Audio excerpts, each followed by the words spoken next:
So have you ever been watching one of those nature shows? You got two animals going at it. They're fighting over a mate, they're fighting over food, they're fighting over a scarce resource. And one of them knocks the other one over, emerges as the victor, and you sit back and you're like, oh, you turn off the television. I am so happy that us human beings are not like this at all. We are just logical and we don't fight like that. Guys, if you really believe that, you are delusional, because in this world, we have scarce resources and there is a lot of competition for amazing jobs at amazing companies. You can bet there are going to be a lot of people going after that job. For a beautiful woman, you can bet there are a lot of men vying for her attention. If you are a business owner and you want to get amazing customers that will simply open up their wallets and trust you with their business, understand those are few and far between, and you're going to be fighting. You're going to be competing for them. In this video, gentlemen, I'm going to give you 5 tips on how to outshine your competition.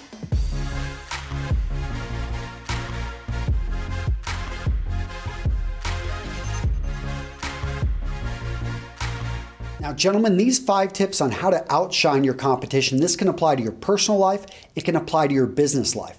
I'm going to take examples from both, but hopefully you can use this information to end up on top. Tip number 1 to outshine your competition is to consistently perform at a high level. Let's start this off with an experiment. I'm going to bring up an image right here. Guys, what do you notice? What do you fixate on? If you're a dad, kind of like me, you may focus on that F, and that's natural. Human beings naturally focus in on the negative. But what you may not have noticed is that he had actually 4 A pluses. And if you do the average there, that's about a B plus. But the thing is, we focus in on the negative. Understand that it's better for you to have good, consistent results than to have amazing failure. Amazing. Do you see the difference? And if you actually have, all those amazings are not going to make up for that failed performance. There was a study out of Yale University, and this was back early days of Amazon. They noted that it took 5-star reviews to offset a single 1-star review, and that 1 star would plague the product or the book for a long time, and it took a lot to overcome that. Now, understand that is the same in our relationships, same in our business dealings. You've got to really be careful of that up and down results, because people prize consistency. They don't always prize actually, even though if you try to make it up with great results, if you've got that negative, they will focus in on it. Tip number 2 to outshine your competition: do not betray expectations. So back when I was getting my MBA at Texas, I had a friend, he applied to work with Apple. He wanted to be an executive. This was his dream job. And this was one of the smartest guys I've ever known. And when he came out of that interview, I felt so bad for him, because I looked at him and he had a wrinkled suit. It was off color. He had scruffed up shoes, and I knew he wasn't going to get a second interview. He didn't get a second interview. He never got the job. And to this day, I know that it's because he betrayed the expectations of that interviewer of what a high-level exec looks like. So guys, focus in on the image you're sending, especially with all the details: your shoes, your watch, your accessories. Now, speaking of accessories, okay, so when you look at this bag right here, beautiful, right? Elegant. Who would you imagine would carry an accessory like this? If you saw a man in a suit or maybe in a sports jacket carrying a bag like this, what would you think of him? Maybe a high-level lawyer? Maybe an up-and-coming consultant? Guys, I don't know, but I do know a bag like this sends a message. It sends the message of success. And by the way, you can grab this bag over here at JL Roker. I worked with them specifically to design this bag for you guys, because I saw some other bags out there and they were over $1,000. This bag, I can tell you, is half of that. Plus, I've got the RMRS discount for you. Guys, I can't talk about this discount. I can tell you that Jose Luis over at JL Roca is making these bags basically by order. We're testing it out. We've also got it in black, so depending on what I've got the 2 prototypes right here. I can tell you these bags are beautiful, they're elegant, they're timeless. So imagine you're walking in with one of these bags and your boss notices. He starts to talk to you. Maybe this is a boss that, it's your boss's boss. You talk to this guy maybe once a month. All of a sudden, you're talking about the history of, that these come out of Leon, Mexico. You start talking with the gentleman. That's how opportunity pops up, because next thing you know, you're invited to an event next week in which he says, I've been wanting to hear more about your team and what you guys are working on. That is how opportunity happens. When you look like success, then all of a sudden, you can open your mouth and you can talk with people you can show how successful you are.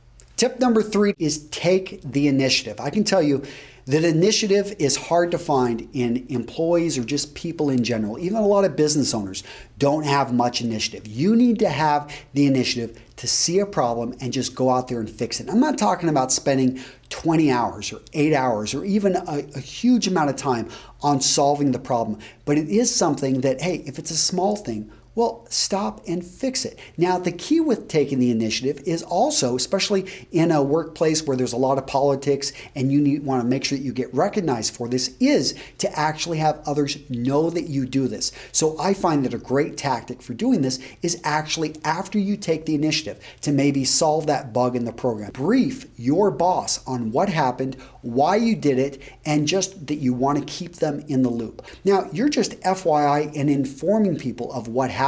You're not trying to take credit for it, or you're not, but you are clearly showing that you took the initiative to solve the problem, and that, guys, is going to get you promoted. It's going to help you stand out in a field of people that are just happy, sitting back and letting problems build up. Tip number 4 to outshine your competition is to communicate effectively and efficiently. 2 key words there. So a lot of people talk, but very few people actually really get their point across.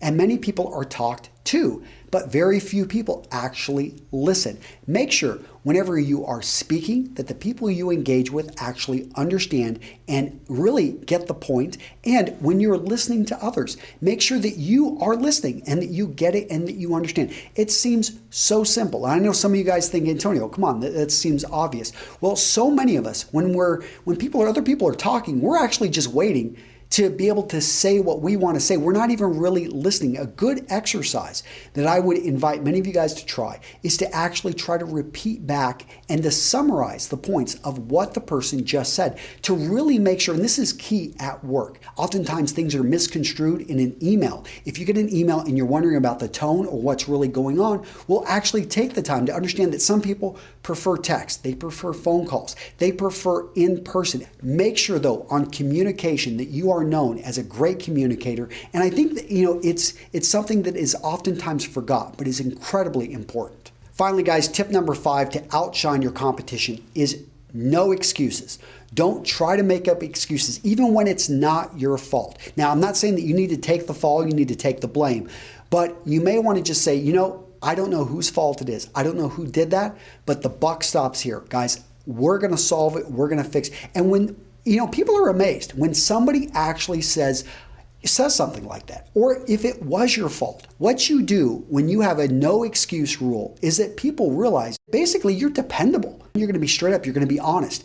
And honesty in personal relationships and business is actually pretty rare nowadays. All right, gentlemen, so that's it. Hopefully you enjoyed the video, and go check out JL Roca. I've got a few other bags there that I've helped them design. We've got this bucket bag, I really like this bucket bag. I thought it would just be a high-end, maybe athletic bag, maybe something that you could throw your school books into. For those of you that have just been looking for something that's a little bit more manly than a tote, I thought this bucket bag was a really cool design and something that, again, the discount you can use on this bucket bag as well. But I think for many of you guys, these beautiful briefcases are going to be something that if you're going back to school, if you're going back to get your MBA, if you are starting a new job, you want to have something. This is the type of bag that you will be able to pass on to your kids, the type of bag that is going to get better with time and with age. And I know Jose Luis, I know the factory where they make this stuff. I can tell you that they stand behind their product. And this is right now with the discount and the current price, because they're basically building these to order.